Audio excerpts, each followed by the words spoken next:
Welcome friends. आज के video में हम जीएस पेपर फर्स्ट के ज्योग्राफी सेक्शन से एक बहुत महत्वपूर्ण प्रश्न करने वाले हैं। ये वीडियो पार्ट 2 है। पार्ट 1 में इससे पहले नेबुला हाइपोथेसिस के बारे में बताया है। अगर आपको वो वीडियो चाहिए तो चैनल पे जाके आप देख सकते हैं। तो चलिए स्टार्ट करते हैं। क्वेश्चन है, describe the stage in the evolution of earth's atmosphere. How did the development of the atmosphere and hydrosphere make the earth suitable for life. तो इसमें सबसे पहले इवोल्यूशन ऑफ अर्थ एटमॉस्फेयर्स के बारे में बताना होगा। तो सबसे पहले the earth atmosphere develop in three main stage, मतलब अर्थ के जो एटमॉस्फेयर है वो तीन स्टेज में डेवलप हुए: प्रीमोलर, मोडियल, secondary and oxygen rich, along with it the hydrosphere and the water bodies। Means इसमें तीन स्टेज हुए। पहले प्रीमोडियल स्टेज, उसके बाद सेकेंडरी स्टेज और लास्ट में जो लास्ट स्टेज था उसमें ऑक्सीजन रिच स्टेज कहलाता है। Together they change earth from a hot rocks planet to a lifeless planet to one of the could support life। Means सबसे पहले जो अर्थ था वो हॉट प्लैनेट के रूप में था, बहुत गर्म। उसके बाद धीरे धीरे ये एक लाइफ को सपोर्ट करने वाला प्लैनेट बन गया। इंट्रो के बाद मेन बॉडी आता है। तो मेन बॉडी में सबसे पहले स्टेज फर्स्ट जो कि प्रीमॉर्डियल एटमॉस्फेयर है, प्रारंभिक वायुमंडल। इसमें लगभग 4.6 बिलियन ईयर एगो जो गैसेस थे हाइड्रोजन और हीलियम, इससे पूरे स्पेस बने थे। हमारा जो एटमॉस्फेयर था ये ज़्यादातर हाइड्रोजन और हीलियम के गैसेस प्रेजेंट थे। लेकिन अर्थ ग्रेविटी वीक था और सोलर विंड इन गैसेस को हटा दिया। मतलब उस समय जो ग्रेविटी थी अर्थ की वो बहुत कमज़ोर थी, जिसके कारण जो ये हाइड्रोजन और हीलियम जैसे गैस थे एटमॉस्फेयर में अर्थ के चारों ओर, वो सोलर विंड के द्वारा वो चले गए, मतलब हट गए। देयर वाज नो वाटर और oxygens and the surface was extremely hot.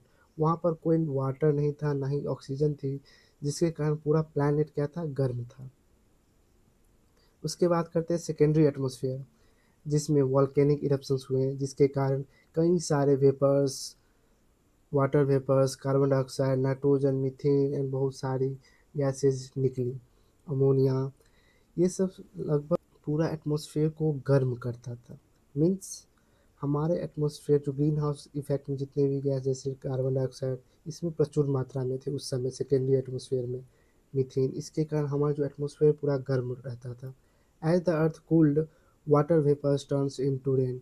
जैसे ही हमारा अर्थ ठंडा होने लगा तो वाटर वेपर्स जो थे हमारे एटमॉस्फेयर में वो रेन के बादलों के रूप में क्रिएट होने लगे, और धीरे धीरे बारिश होने के कारण जो हमारा ओशन से ओशन क्रिएट हुआ, वाटर बॉडी क्रिएट हुए, जिससे ये हाइड्रोस्फीयर्स बना। और कार्बन डाइऑक्साइड जो हमारे एटमॉस्फेयर में प्रचुर मात्रा में थे वे रेन के थ्रू पूरे ओशन में वो समा गए, जिससे हमारा प्लैनेट कूल हो सका। उसके बाद आता है थर्ड स्टेज, जिसमें हमारा जो एटमॉस्फेयर है कार्बन डाइऑक्साइड की मात्रा कम हुई और ऑक्सीजन की मात्रा बढ़ गई। About 2.5 billion year ago tiny organisms called cyanobacteria started photosynthesis releasing oxygen। सबसे पहले एक स्मॉल ऑर्गेनिज्म थे साइनोबैक्टीरिया, जो कि अपने पोषण के लिए वो फोटोसिंथेसिस करते थे जैसे अभी प्लांट्स करते हैं। उसके द्वारा फोटोसिंथेसिस के द्वारा ऑक्सीजन रिलीज होती है और कार्बन डाइऑक्साइड अवशोषण होता था, जिससे जो कार्बन डाइऑक्साइड की मात्रा कम गई और ज़्यादातर कार्बन डाइऑक्साइड समुद्र में चले गए, और जो ऑक्सीजन की मात्रा है धीरे धीरे बढ़ने लगी। Oxygen slowly build up in the air and the ozone layers formed which blocks ultraviolet UV rays. Oxygen build up हुए और धीरे धीरे ओजोन लेयर भी फॉर्म हुए, जिसके कारण हमारे जो अल्ट्रावायलेट रेज जो सन से आते थे वो ब्लॉक्ड हो गए। This allow complex life to evolve including animal and the plant. और इस प्रकार जो पृथ्वी पर लाइफ इवॉल्व हुए, एनिमल्स, प्लांट सभी। अब बात करते हैं ये कैसे हेल्पफुल रहा हमारे लाइफ को सस्टेन करने में। तो ओशियन जो थे जो control atmosphere and the support chemical process. महासागर सब टेम्परेचर को सपोर्ट किए और जो केमिकल प्रोसेस होते थे उसको संतुलन रखे। Less carbon dioxide and the more oxygen made breathing possible.